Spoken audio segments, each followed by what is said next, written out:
ఓం గంగణపతే నమ ఐం సరస్వత్యే నమ దుందుర్గాయ నమ క్రీం క్రీం మహాకాళికాయ నమ ఓం నమ శివాయ శివాయ గురువే నమ ఓం అరుణాచలేశ్వరాయ నమ హరిమర్కట మహామర్కటాయ శ్రీరామదూతాయ నమ ఓం నమో భగవతే మేధా దక్షిణామూర్తే అజ్ఞం మేధాం ప్రజ్ఞం ప్రయచ్చ స్వాహ రామ దత్తాత్రేయాయ నమ క్లీం కృష్ణాయ గోవిందాయ గోపీజనవల్లభాయ శ్రీకృష్ణ పరబ్రహ్మణే పరంజ్యోతిషే నమ మాతృభ్యో పితృభ్యో ఋషిభ్యో గురుభ్యో నమో నమ శ్రీమాత్రే నమ.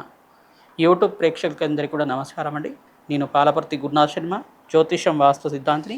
మీకంతా కూడా జూలై నెల మాస ఫలితాల్లో భాగంగా గోచారరీత్యా గ్రహాల యొక్క ప్రభావం అంతా కూడా మేషాది ద్వాదశ రాశుల వాళ్ళకి ఎటువంటి ప్రభావం చూపిస్తున్నది విశ్లేషణ చేయడం జరుగుతుంది. ప్రధానంగా చూసుకుంటే గోచార చక్రం అంతా కూడా ఈ రకంగా ఉంది. ఈ యొక్క శని అంతా కూడా మీనరాశిలో సంచారం జరుగుతుంది. రవి భగవానుడు అంతా కూడా మిథున రాశి, మరియు బుధుడు అంతా కూడా ఈ యొక్క కర్కాటక రాశిలో, బృహస్పతి శుక్రుడు ఈ యొక్క బుధ భగవానుడితో పాటు కలియికలో జరుగుతుంది. బుధ భగవానుడు అంతా కూడా జూలై మాసంలో ప్రధానంగా 15, 16 తారీఖులో అంతా కూడా తిరోగమనం అంతా కూడా పట్టడం జరుగుతుంది. తిరోగమనం అంటే ప్రధానంగా ఇప్పుడు కర్కాటక రాశిలో ఉన్న బుధ భగవానుడు అంతా కూడా మళ్ళీ స్వచ్ఛేత్రమైన మిథున రాశికి అంతా కూడా వెనక్కి వెళ్ళడం జరుగుతుంది. దీన్ని తిరోగమనం అంటారు. దాన్ని అంతా కూడా ప్రభావం అనేది మేషాది ద్వాదశ రాశుల వాళ్ళకి కొన్ని ప్రభావం అనేది చూపిస్తూ ఉంటుంది. ప్రధానంగా చూసుకుంటే శని భగవానుడు ఇక్కడ మీనరాశిలో సంచారం జరుగుతుంది. రాహువు యొక్క సంచారం అంతా కూడా ఈ యొక్క కుంభరాశిలో సంచారం జరుగుతుంది. కేతు యొక్క సంచారం అంతా కూడా చూసుకుంటే డిసెంబర్ 5వ తారీఖు దాకా మనకంతా కూడా కేతు సంచారం అంతా కూడా సింహరాశిలో సంచారం జరుగుతుంది. శుక్రుడంతా కూడా మార్పు చెందడం 18 తారీఖు తర్వాత అంతా కూడా శుక్రుడంతా కూడా ఇక్కడ మార్పు చెందుతున్నాడు, సింహరాశిలో మార్పు చెందుతున్నారు. ప్రధానంగా జూలై మాసంలో అంతా కూడా దక్షిణాయన పుణ్యకాలం అంతా కూడా ప్రారంభమవుతుంది, మరియు ఆషాఢ మాసం అంతా కూడా ప్రారంభమవుతుంది. కావున ప్రధానంగా మేషాది ద్వాదశ రాశుల వాళ్ళంతా కూడా అత్యంత శుభమైన ఫలితాలు పొందడానికి ప్రత్యేకంగా మీరంతా కూడా జాతకరీత్యా ఉన్న దోషాలకంతా కూడా పరిహారం ఆచరించుకోవడం వల్ల రాజయోగ ప్రాప్తి రావడానికి ఆస్కారం ఉంటుంది. శుక్రుడంతా కూడా వృషభ రాశుల సంచారం జరుగుతుంది. రాజయోగ కారకుడంతా కూడా యోగకరంగా మారడానికి ఆస్కారం ఉంటుంది. ఎవరి జాతకరీత్యా అయితే కర్మదోషం అంతా కూడా కారణంగా ఉందో మీరంతా కూడా అన్నదానం చేయడం వల్ల రాజయోగ ప్రాప్తి రావడానికి ఆస్కారం ఉంటుంది. గోచార చక్రం అనేది ప్రధానంగా మీకంతా కూడా గ్రహదోష నివారణ కోసం, గ్రహాల యొక్క ప్రభావం అంతా కూడా బలబలాల అంతా కూడా తెలుసుకోవడానికి ఉంటుంది. ప్రధానంగా జన్మజాతకమే ప్రధానమైన జాతకంగా ఉంటుంది. జాతకరీత్యా ఉన్న దోషాలకంతా కూడా పరిష్కారం ఆచరించండి, రాజయోగ ప్రాప్తి రావడానికి ఆస్కారం ఉంటుంది. ప్రతినిత్యం కూడా కులదేవత ఆరాధన చేయడం, ప్రధానంగా జగన్మాతకు ప్రీతికరంగా దేవీ ఖడ్గమాల స్తోత్రాన్ని ప్రతినిత్యం కూడా చదువుకోవడం వల్ల రాజయోగ ప్రాప్తి రావడానికి ఆస్కారం ఉంటుంది. ప్రధానంగా మీ జాతకరీత్యా కానీ ఆర్థిక ఇబ్బందులంతా కూడా ఇబ్బంది పడుతున్నారా, జీవితంలో అంతా కూడా అకాల కష్టాలతోటి, ఆర్థిక ఇబ్బందులతోటి, మనశ్శాంతి లోపంతో మీరంతా కూడా బాధపడుతున్న వారైతే కనుక ఖచ్చితంగా మీరంతా కూడా రాజశ్యామల యజ్ఞాతగరితలు ఆచరించుకోవడం వల్ల రాజయోగ ప్రాప్తి రావడానికి ఆస్కారం ఉంటుంది.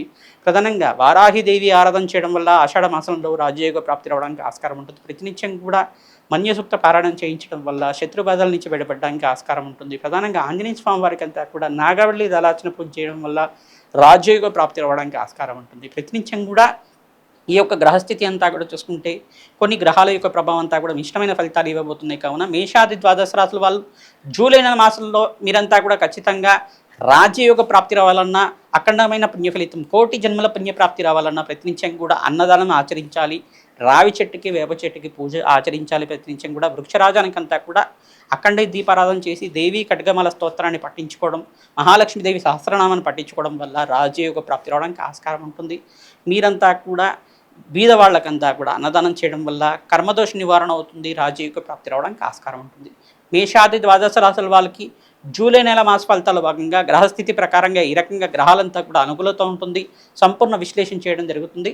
మిథున రాశి జాతకులకి జూలై నెల మాస ఫలితాల భాగంగా గోచారీత్యా గ్రహాల యొక్క అనుకూలత అంతా కూడా అత్యంత యోగకరంగా ఉండడానికి ఆస్కారం ఉంటుంది. దివ్యమైన యోగాలంతా కూడా పట్టబోతున్నాయి. విశేషంగా చంద్రుడు బృహస్పతి యొక్క కలియికంతా కూడా వృషభ రాశులు ప్రధానంగా చూసుకుంటే ఈ యొక్క కర్కాటక రాశులంతా కూడా యోగకరంగా ఉండడానికి ఆస్కారం ఉంటుంది. ప్రధానంగా మీరంతా కూడా చూసుకుంటే రాజయోగ ప్రాప్తి రావడానికి ఆస్కారం ఉంటుంది. ఎవరైతే కనుక మిథున రాశి జాతకులు ప్రతినిత్యం కూడా మహాలక్ష్మి దేవి ఆరాధన చేయాలి.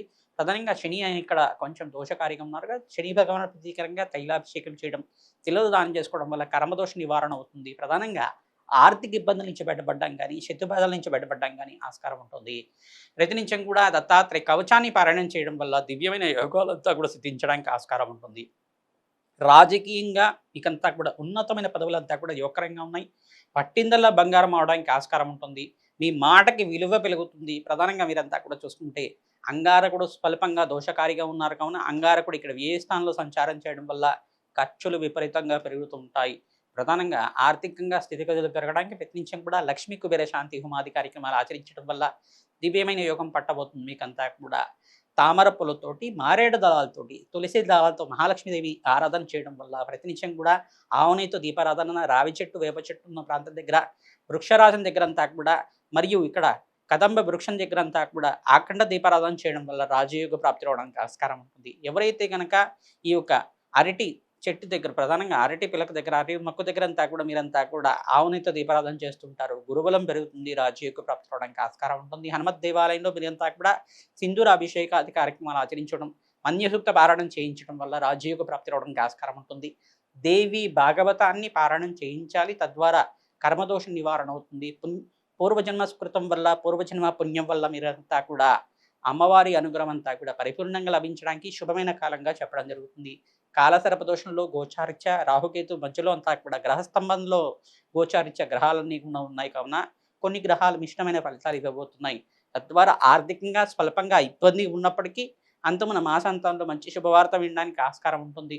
మంచి వ్యాపారంలో అభివృద్ధి రావడానికి, స్థిరత్వం లభించడానికి, ఉద్యోగంలో మార్పులు జరగడానికి, స్థానచలనం జరగడానికి, గృహయోగ ప్రాప్తి రావడానికి, స్థిరాస్తి లాభాలు సిద్ధించడానికి, కోర్టు కేసులో మీ యొక్క స్థిరాస్తి అంతా కూడా ఇరుక్కుపోయినా దాని నుంచి మీకంతా కూడా విజయం లభించడానికి కూడా ఆస్కారం ఉంటుంది.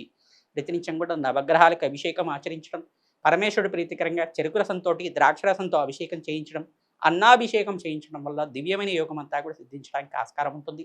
రామాలయంలో శ్రీరామచంద్రుడు ప్రీతికరంగా తులసి మాలను సమర్పించడం వల్ల, శ్రీరామ జయ రామ జయ జయ రామ రామ నామాన్ని జపాన్ని ఆచరించడం వల్ల దివ్యమైన యోగం అంతా కూడా సిద్ధిస్తుంది. రాజ్యయుగ ప్రాప్తి రావడానికి ఆస్కారం ఉంటుంది.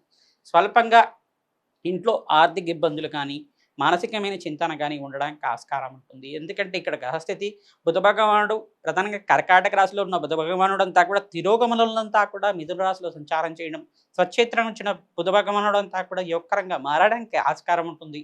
ప్రధానంగా మీకంతా కూడా విష్ణు సహస్రనామ పారాయణం చేసుకోవడం, ఓం నమో భగతే వాసుదేవాయ నామాన్ని జపాన్ని ఆచరించుకోవడం వల్ల దివ్యమైన యోగం సిద్ధించడానికి ఆస్కారం ఉంటుంది.